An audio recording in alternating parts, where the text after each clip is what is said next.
আকৌ প্ৰতিবাদমুখৰ কৃষকে আকৌ নিজৰ দাবীৰে সাব্যস্ত কৰি আছে প্ৰতিবাদ। কৃষক নেতাৰ আমৰণ অনশনে ৪১ দিন অতিক্ৰম কৰিছে, কিন্তু তাৰ পাছতো চৰকাৰ নিৰ্বিকাৰ, মৌন সংবাদ মাধ্যম। এসময়ত ব্যাপক ৰূপ লোৱা কৃষক আন্দোলন ৰোধ কৰিবলৈ চৰকাৰে মৰণপণ চেষ্টা কৰিছিল।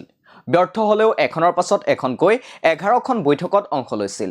সংবাদ মাধ্যমতো সৰব চৰ্চা হৈছিল দিল্লীৰ কৃষক আন্দোলনৰ। কিন্তু এইবাৰ এনে কি হ'ল, যাৰ বাবে চৰকাৰেও প্ৰতিবাদী কৃষকৰ প্ৰতি কোনো ভ্ৰুক্ষেপ প্ৰদান কৰা নাই আৰু সংবাদ মাধ্যমেও কোনো গুৰুত্ব আৰোপ কৰা নাই?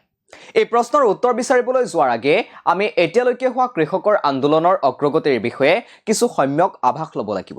২০২২ চনৰ জুলাই মাহত BKU সিধুপুৰৰ সভাপতি জগজিৎ সিং ডলেৱালে SKMৰ পৰা পৃথক হৈ আহি SKM নন পলিটিকেল গঠন কৰে।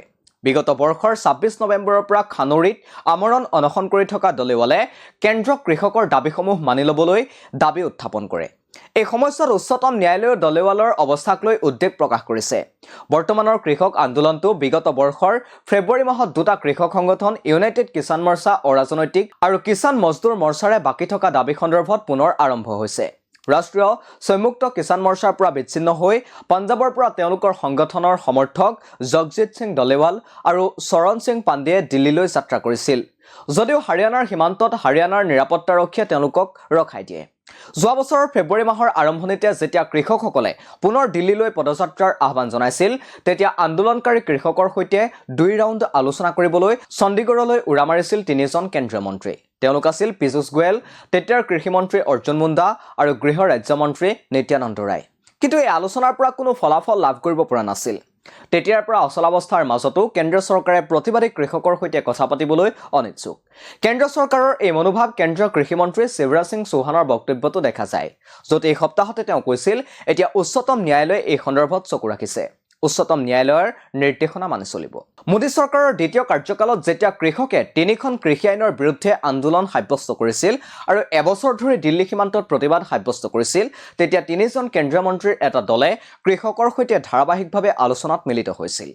২০২০ চনৰ ১৪ অক্টোবৰৰ পৰা ২০২১ চনৰ ২২ জানুৱাৰীলৈকে, অৰ্থাৎ প্ৰায় ৪ মাহ এই ৩জনীয়া দলটোৱে কৃষক সংগঠনসমূহৰ সৈতে ১১টা ৰাউণ্ডৰ আলোচনাত মিলিত হয়। ইফালে কেন্দ্ৰীয় গৃহমন্ত্ৰী অমিত শ্বাহে খুদ দিল্লীৰ পূজা কমপ্লেক্সত কৃষক নেতাসকলৰ সৈতে গভীৰ নিশা বৈঠকত মিলিত হৈছিল।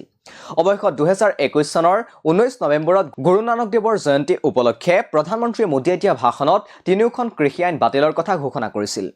৩খন কৃষি আইন বিলুপ্ত কৰাৰ সমান্তৰালকৈ ২০২০ চনত কৃষক আন্দোলনৰ মূল দাবীসমূহ কাৰ্যকৰী কৰাৰ কথা কৈছিল। এই দাবীবোৰৰ ভিতৰত আছিল MSPৰ আইনী নিশ্চয়তা প্ৰদান কৰা, কৃষকৰ ঋণ ৰেহাই, বিদ্যুৎ যোগান আইন সংস্কাৰ আৰু বিদ্যুতৰ হাৰ হ্ৰাস কৰা, স্বামীনাথন আয়োগৰ পৰামৰ্শসমূহ কাৰ্যকৰী কৰা, কৃষকৰ বিৰুদ্ধে থকা গোচৰ প্ৰত্যাহাৰ কৰা আদি অন্তৰ্ভুক্ত কৰা হৈছিল। চৰকাৰে তেওঁলোকক লিখিত আশ্বাস দিয়াৰ পাছতো এইবোৰ কাৰ্যকৰীকৰণ নকৰাত পুনৰ আৰম্ভ হৈছে কৃষক আন্দোলন। কিন্তু এই আন্দোলনক এতিয়াও চৰকাৰে গুৰুত্ব দিয়া নাই। বিভিন্ন বিশেষজ্ঞৰ মতে ইয়াৰ কেইবাটাও কাৰণ আছে। প্ৰথমতে, বৰ্তমানৰ আন্দোলন এতিয়ালৈকে পঞ্জাৱ হাৰিয়ানা সীমান্তত সীমাবদ্ধ হৈ আছে। ২০২০-২১ চনৰ কৃষক আন্দোলনৰ দৰে এই আন্দোলনে এতিয়াও ব্যাপক ৰূপ লোৱা নাই। সেয়ে চৰকাৰে এতিয়াও ইয়াক গুৰুত্ব আৰোপ কৰা নাই। দ্বিতীয়তে, পঞ্জাৱ আৰু অন্যান্য ৰাজ্যৰ কেইবাটাও কৃষি সংঘৰ নেতৃত্ব প্ৰদানকাৰী সংগঠন SKMকে ধৰি বহু বৃহৎ কৃষক সন্থাই এই দাবীবোৰ সমৰ্থন কৰিলেও চলি থকা আন্দোলনত যোগদান কৰা নাই।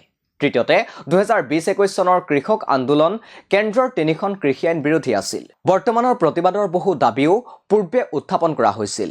এনেবোৰ কাৰণতে এতিয়াও উপেক্ষিত হৈ আছে কৃষকৰ আন্দোলন। আপোনালোকে চাই আছিল দি ক্ৰছ কাৰেণ্ট, আৰু ইয়াৰ লগে লগে ষ্টুডিঅ'ৰ মজিয়াৰ পৰা মই অৰিন্দম বুঢ়াগোহাঁই বিদায় লৈছোঁ। ধন্যবাদ।